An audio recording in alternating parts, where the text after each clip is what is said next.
Quyết tâm em.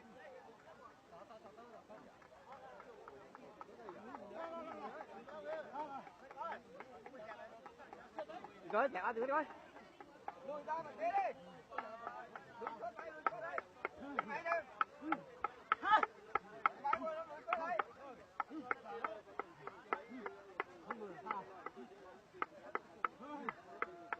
lại mà.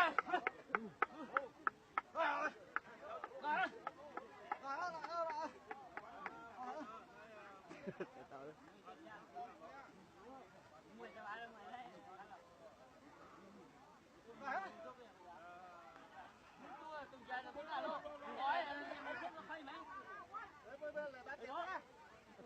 Quay cho tiền cô á.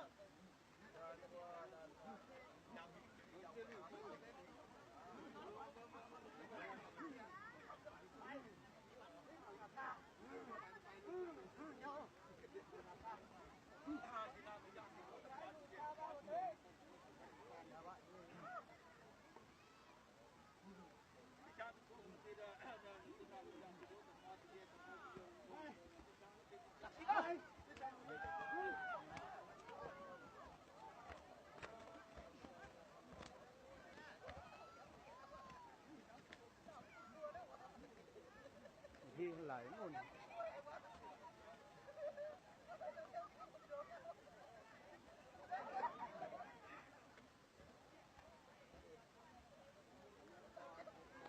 Phòng ấy.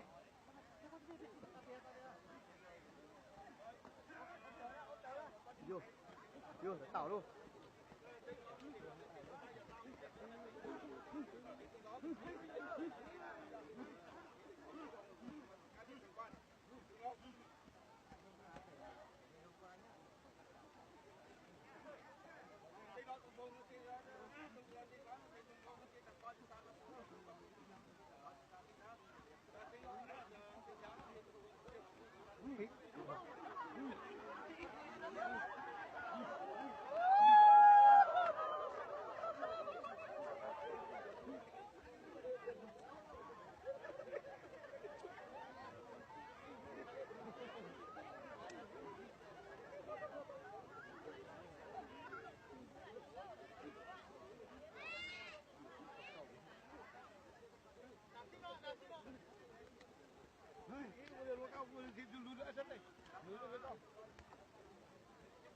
Dìa lao có không bị nghe bỏ.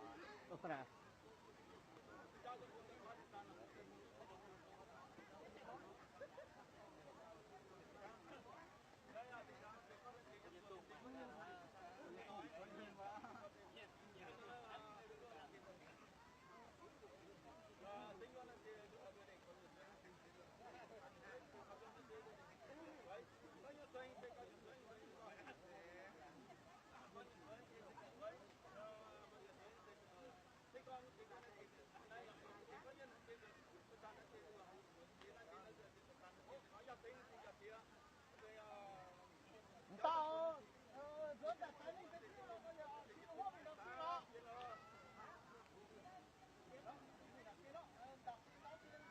Ê, vào đây ra ngoài một tí, đứng con nào.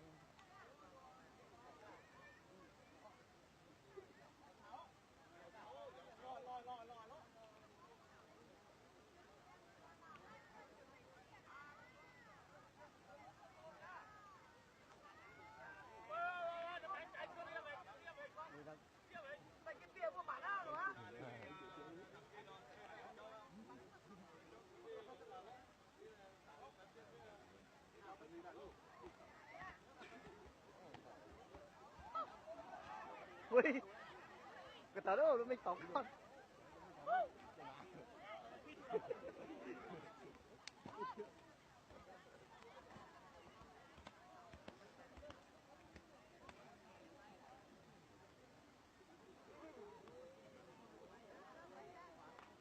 Quay.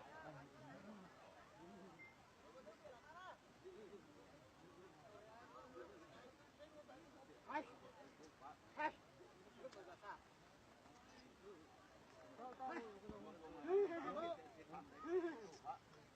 Nắm.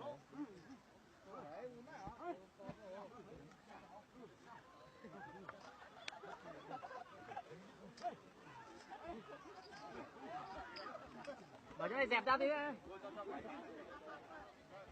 subscribe cho kênh